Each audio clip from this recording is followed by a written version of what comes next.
আর মাত্র কয়েক ঘন্টা পরেই প্রকাশিত হবে এসএসসি দাখিল বা সমমান পরীক্ষার রেজাল্ট।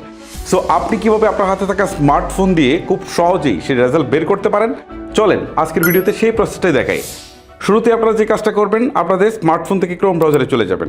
এটা হচ্ছে ইন্টারনেটের মধ্যে নিতে পারবেন, আর একটা হচ্ছে এসএমএস এর মাধ্যমে আপনারা নিতে পারবেন। এসএমএসটা আমি পরে দেখাচ্ছি। ওকে, ক্রোমে আসার পর এখান থেকে আপনি সার্চ বারে গিয়ে লিখবেন এডুকেশনাল বোর্ড রেজাল্ট। জাস্ট একটু লিখবেন এডুকেশনাল বোর্ড রেজাল্ট, লিখে সার্চ করবেন।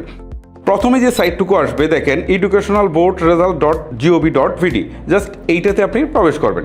ওকে, এইটাতে আসার পর ঠিক এরকম একটা ইন্টারফেস দেখতে পারবেন। এইখান থেকে নেম অফ বোর্ড, এই জায়গাটাতে জাস্ট হচ্ছে আপনি ক্লিক দিবেন। দেওয়ার পর আপনি যে বোর্ডের অধীন পরীক্ষা দিয়েছেন সেটা আপনি সিলেক্ট করবেন। আমারটা ঢাকা বোর্ড ছিল, সো আমি ঢাকা দিয়ে দিয়েছি। তারপর হচ্ছে নেম অফ এক্সিবিশন, এখানে ক্লিক দিয়ে আপনি এই যে এসএসসি দাখিল যে অপশনটা আছে এইটা আপনি সিলেক্ট করে দেবেন।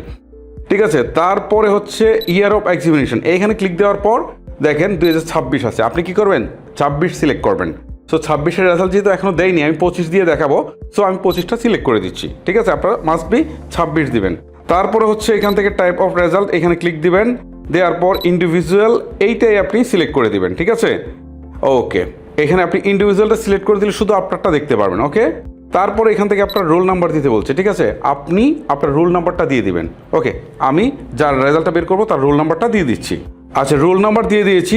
এখন নিচে একটা অপশন আছে রেজিস্ট্রেশন নাম্বার। ঠিক আছে, এখানে আপনি আপনার রেজিস্ট্রেশন নাম্বারটা দিয়ে দিবেন। ওকে, আমি এখান থেকে রেজিস্ট্রেশন নাম্বারটাও দিয়ে দিচ্ছি। এখন দেখেন নিচে কতগুলো সংখ্যা আছে। এই যে সংখ্যাটা থাকবে না, আপনার এখানে যে সংখ্যাটা থাকবে উপরে লেখা, জাস্ট এই জায়গাটায় আপনি শুধু সেই সংখ্যাটা দিয়ে দেবেন। যেমন আমার এখানে আছে 1336। ওকে, আমি এটা দিলাম। দেওয়ার পর এই যে ভিউ রেজাল্ট করে একটা অপশন আছে, জাস্ট এইখানে আপনি ক্লিক দেওয়ার সাথে সাথেই রেজাল্টটা আপনি দেখতে পারবেন। অলরেডি কিন্তু রেজাল্টটা চলে আসছে। সো এখানে কোন সাবজেক্টে সে কোন গ্রেড পেয়েছে, ওকে, সব কিছু কিন্তু এখান থেকে দেখাচ্ছে, সব কিছু দেখাচ্ছে। ওকে, এভরিথিং দেখাচ্ছে। এখন এটা যদি আপনি প্রিন্ট করতে চান অথবা পিডিএফ করে নিতে চান, তাহলে যে প্রিন্ট অপশনটা আছে না, এখানে ক্লিক দিবেন। এখানে ক্লিক দেওয়ার পর আপনার কাছে তো সরাসরি প্রিন্টার নেই, সো আপনি যে কাজটা করবেন এই অংশটাতে ক্লিক করবেন, সেভ এস পিডিএফ এটা দিবেন, দিয়ে এই পিডিএফ অপশনটাতে ক্লিক দিবেন। ঠিক আছে, দেওয়ার পর এখন আপনি ফাইলটা যেখানে সেভ করতে চান, আমার এটা যেমন ডাউনলোডে আমি সেভ করতে চাই, সো সেভ দিয়ে দিলাম। এখন কিন্তু এটা পিডিএফ আকারে সেভ হয়ে গেল কোথায়, আমার ডাউনলোড অপশনটার মধ্যে। ঠিক আছে, এটা গেল যে অনলাইন থেকে কিভাবে দেখবেন সেটা। চলেন এবার আপনাদেরকে দেখাই এসএমএস এর মাধ্যমে কিভাবে আপনারা রেজাল্টটা দেখতে পারবেন, যাদের ইন্টারনেট নেই তাদের জন্য আর কি। আমরা এখান থেকে বেরিয়ে চলে আসি, এবারে মেসেজ অপশনে চলে যাব। এখন স্টার্ট মেসেজ, এখানে ক্লিক করব। সো আমি কত নম্বরে পাঠাবো এটা আগে সিলেক্ট করতে হবে। ওকে, আমরা পাঠাবো হচ্ছে 16222। ওকে, সো এটা দিয়ে দিলাম। এখন আমরা মেসেজটা লিখব। মেসেজটাতে প্রথমে আপনি লিখবেন এসএসসি। ঠিক আছে, এসএসসি। ঠিক আছে, লিখে একটা স্পেস দিবেন। দেওয়ার পর আপনি যে বোর্ডের অধীনে সেই বোর্ডের প্রথম 3টা অক্ষর দিবেন।